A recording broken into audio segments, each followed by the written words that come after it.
Hello বন্ধুরা, কেমন আছো সবাই? আশা করি সবাই অনেক ভালো আছো। আমি অনেক ভালো আছি। আজকে চলে এসেছি একটা মজাদার রেসিপি নিয়ে। তো তোমরা সবাই দেখতে পাচ্ছ আমাদের উপকরণগুলো। বলো তো, ব্রাউন ব্রাউন যে ছোট ছোট দানাগুলো দেখা যাচ্ছে ওগুলো কি? কি গেস করতে পারলে?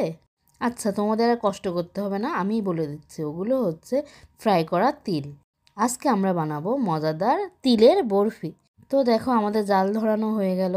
এদিকে জালটা ধরতে থাকুক আর আমি তোমাদের উপকরণগুলো বলে দিই। তো 500 গ্রাম মতো গোবিন্দভোগ চাল নেবে। 500 গ্রাম না, যার যেটুকু লাগে সে সেটুকুই নেবে। তোমরা কে কতটা বানাতে চাও এর উপর ডিপেন্ড করে। তো গোবিন্দভোগ চাল আধা ঘন্টা ভিজিয়ে রাখার পর ব্লেন্ডারে 7-8 সেকেন্ড ব্লেন্ড করে নিবা। একদম মিহি গুঁড়ো যেন না হয়, হালকা দানা দানা থাকবে।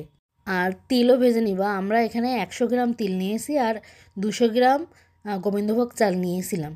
200 গ্রাম কি 500 গ্রাম মনে নেই, আমি অনেকটাই গুঁড়ো করেছিলাম, মা ওর থেকে খানিকটা নিয়ে এসেছে। তো তিলগুলো তোমরা ভালো করে ঝেড়ে নিবা, কারণ বাজারের তিল তো একটু পরিষ্কার করে ঝেড়ে নেওয়াই ভালো।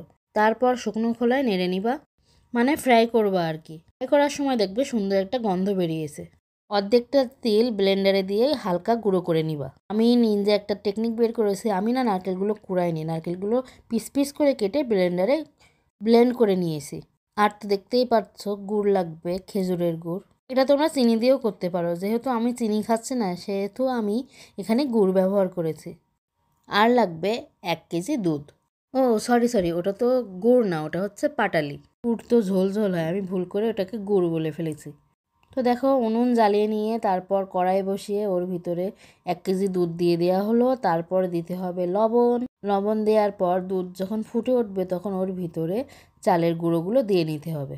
আমরা এখানে একটা মিস্টেক করে ফেলেছি, দুধ জাল দেওয়ার সময় একটা তেজপাতা দিয়ে নিতে হতো। তোমরা যখন দুধটা জাল দেবে তখন ওই সময় তেজপাতাটা দিয়ে দিও, যখন দুধটা ফুটে উঠবে আর কি।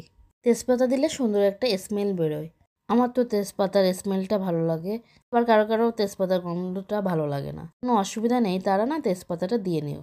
আর একটা কথা, যখন দুধ ফুটে উঠবে, যখন চালের গুঁড়ো গুঁড়ো দিবা তখন না অনবরত নাড়তে হবে, তা না হলে না দলা পাকিয়ে যাবে। এই জন্য অনবরত নাড়তে থাকবে।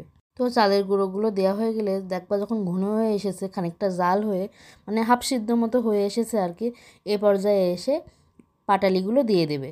ওই দেখো, তেজপাতা দিতে মনে ছিল না, এখনই তেজপাতাটা দিয়ে নিলাম। দেখো কি সুন্দর একটা কালার এসেছে না? তো চিনি থেকে পাটালি অনেক স্বাস্থ্যকর, কিন্তু এটা তো বাজার থেকে আনা। আমি তো বুঝতে পারছি না এটাতে চিনি দেওয়া আছে কি দেওয়া নেই। অবশ্যই তো চিনি দিয়ে এই পাটালিটা বানানো হয়েছে, এই জন্য একটু কমই দেওয়া হয়েছে। তারপরও মিষ্টি হয়েছিল। আমি একটু মিষ্টি কম খাই, তবে মা বাবা অনেক বেশি মিষ্টি খায়। অনেক বেশি মিষ্টি খায় মানে আগেকার দিনের মানুষ, তারা তো মিষ্টি খেতেই পছন্দ করে। এখনকার জেনারেশন যেমন মিষ্টি খেতে পছন্দ করে না, আমাদের আগের জেনারেশনগুলো মিষ্টি খেতে পছন্দ করে। তো দেখো, পাটালি দিয়ে কিছুক্ষণ জাল করে নেওয়ার পর কোরানো নারকেলগুলো দিয়ে দিতে হবে।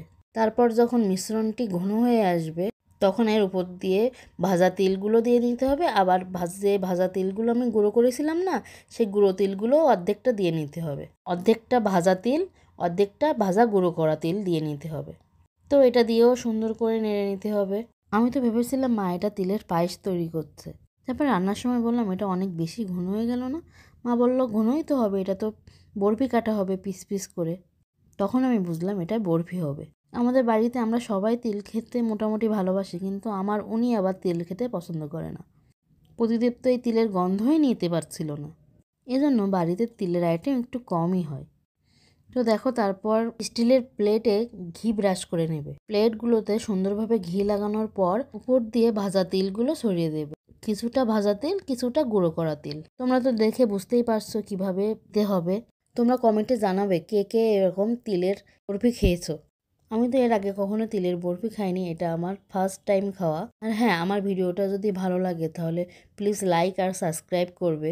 যদি লাইক সাবস্ক্রাইব করো না, তাহলে ভিডিও করতে আরও বেশি ভালো লাগে। আমি তো আমার 100% ইউটিউবে দিতে পারি না, কারণ আমি একটা স্কুলে পড়াই, আমার বাসায় টিউশনি পড়াতে হয়, পর সংসার তো আছেই।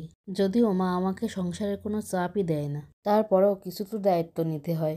আসলে এত বড় একটা ধাক্কা সামলে ওঠার পর আবার খানিকটা চাপ নিয়ে ফেলছি। অনেকেই বলছে চাপ নেওয়াটা আমার উচিত হচ্ছে না, আমি পারবো না, দেখি কতদিন পারা যায়। আর ইউটিউবটা আমি কেন জানি না একটা ভালো লাগা কাজ করেছিল, এই জন্য এটা শুরু করেছি ইউটিউব জার্নিটা।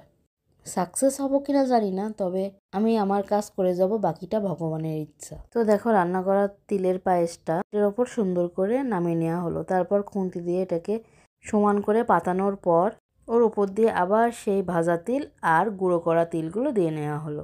দেখো কত সুন্দর লাগছে না দেখতে। এভাবে 1 ঘন্টা বাইরে রেখে দিতে হবে, তারপর ফ্রিজের ভিতরে আর আধা ঘন্টা রাখার পর এটি একদম পুরোপুরি সেট হয়ে যাবে। ছুরি দিয়ে এভাবে পিস পিস করে কেটে নিলেই তৈরি তিলের বরফি। কেমন হয়েছে সবাই জানাবে।